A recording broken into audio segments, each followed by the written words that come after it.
आपण पाहत आहात BCCN न्यूज. बुलढाण्यात 6 मुलांना कुत्र्याचा चावा. शहरात भटक्या कुत्र्याची दहशत. नगर परिषदेचे दुर्लक्ष. उपाययोजना करण्याची मागणी.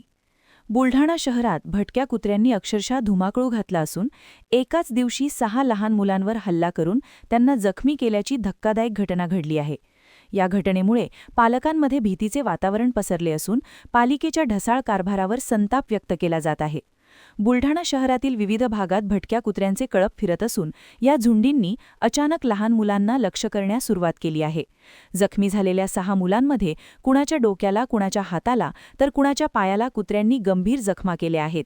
जखमी मुलांना तातडीने उपचारासाठी बुलढाणा जिल्हा सामान्य रुग्णालयात दाखल करण्यात आली असून त्यांच्यावर उपचार सुरू आहेत.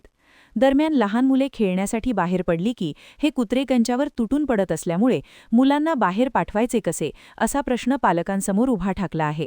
भटक्या कुत्र्यांची वाढती संख्या रोखण्यासाठी करावयाच्या प्रतिबंधात्मक उपाययोजना कागदावरच असल्याची टीका होत आहे.